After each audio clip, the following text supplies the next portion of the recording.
Hi folks, welcome back to my channel. My name is Steve. Welcome if you're new.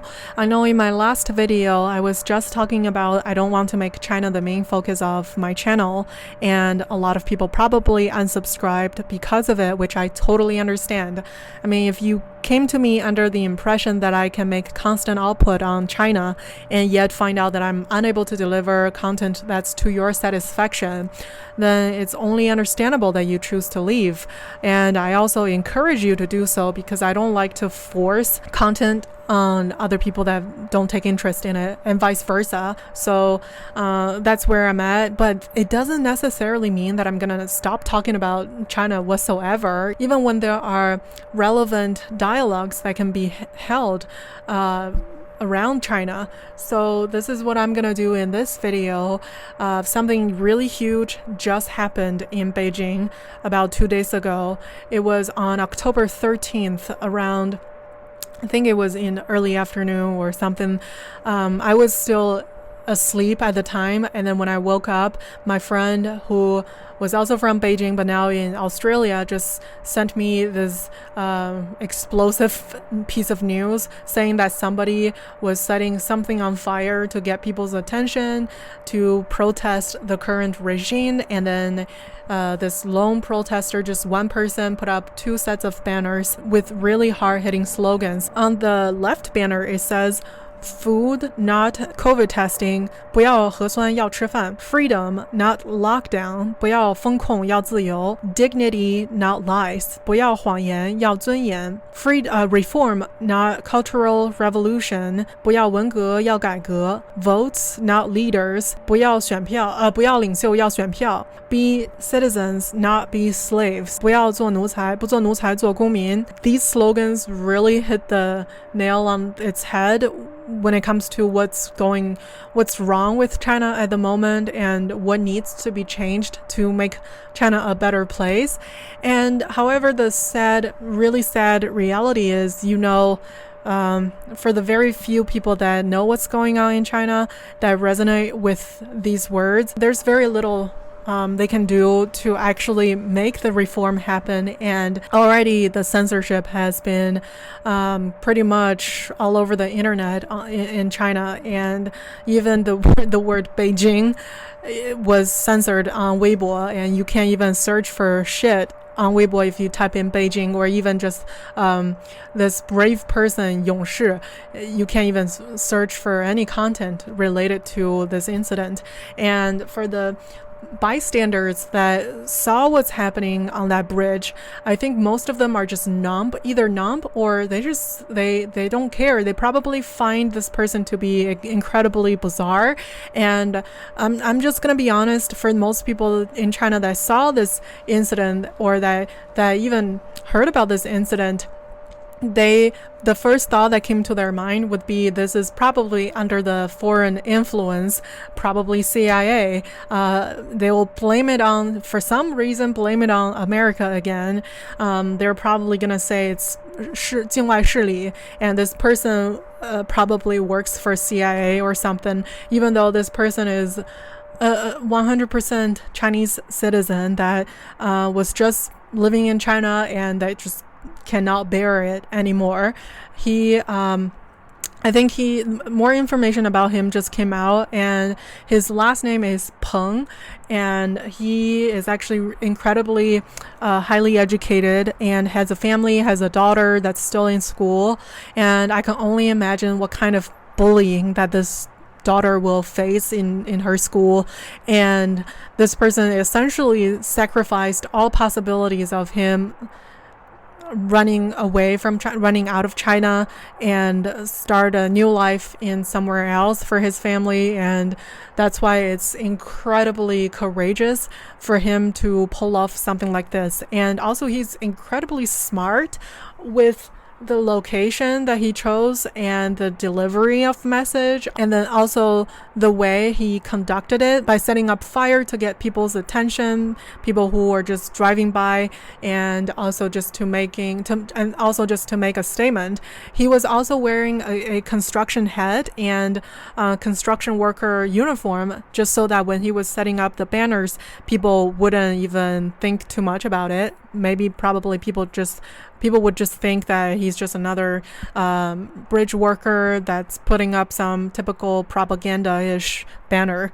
So this person is very smart, and the fact that he's just one person and he was able to pull it off in the center of Beijing, the Sitong qiao district, it's such a prime location because it's surrounded by renowned universities, including Renmin Daxue, Renmin University, and numerous high schools.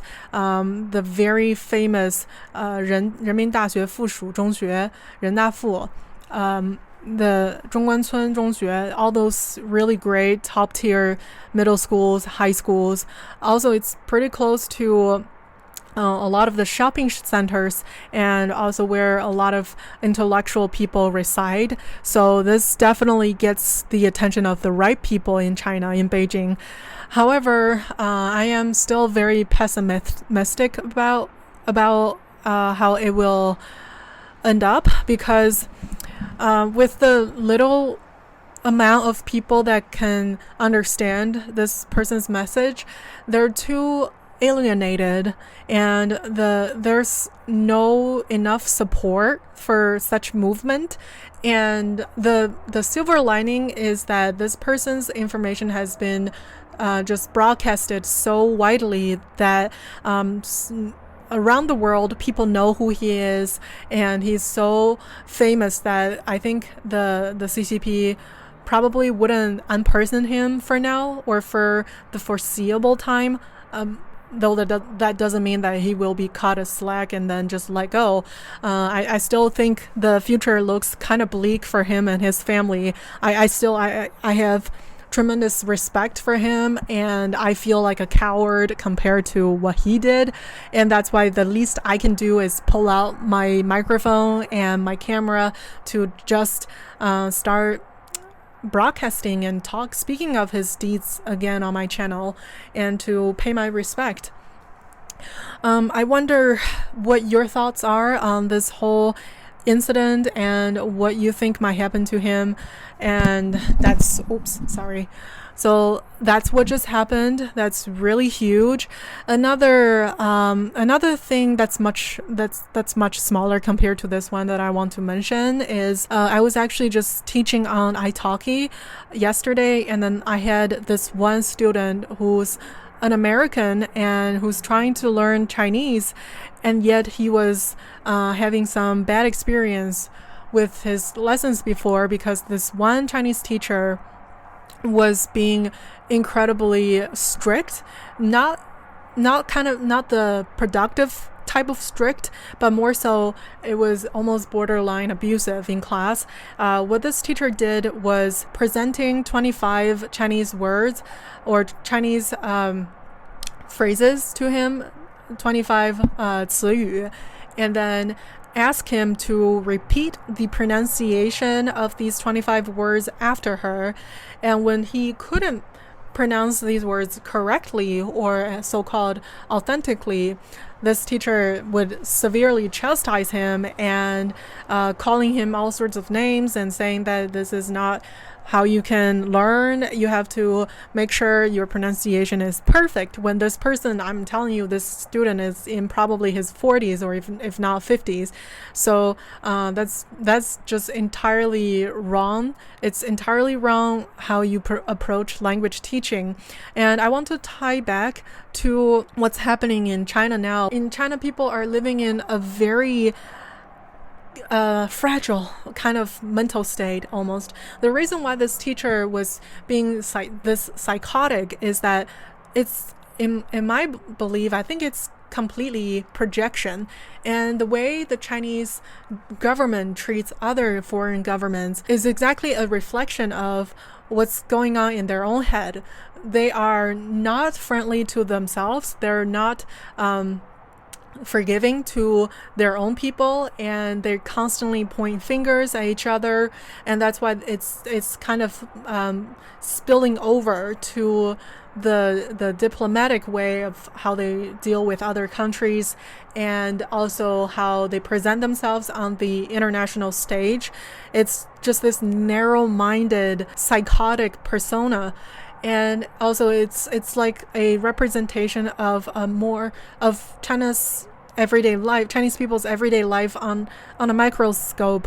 You see the teachers being abusive towards their students, parents being abusive to their kids, the kids being abusive towards weaker kids, and everyone just punches down because they can't confront the very people that impose all these sufferings onto them. And quite frankly, this is why I respect this person, Mr. Peng, a whole lot, because he was actually going after the source of harm and the source of all the suffering in China. But the very painful reality is most people don't get it. They only punch down, or they can't see the bigger picture. That's why they won't support him, even though everyone almost hates getting COVID testing every single day. And if they can't get a green code, they can't travel anywhere, they can't see their family. I know everyone hates it, but they won't think 2 steps ahead and wonder why they have to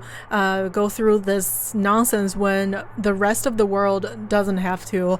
And the only people that they might have complaints about are probably the dabais, the white guards who give the tests, and probably the schools, the companies that require these tests, or even the gym that requires tests. They will just transfer their anger onto these people in front of them instead of thinking who was the main cause, who was the ultimate cause of all these nonsensical policies. So yeah, those are the 2 things I want to share with you guys in this video today, and I wonder what your thoughts are on either of these 2 events or both of them. And I want to see you leaving a comment below so I can have a dialogue with you, and I look forward to seeing you soon in my next video. Take care, stay safe.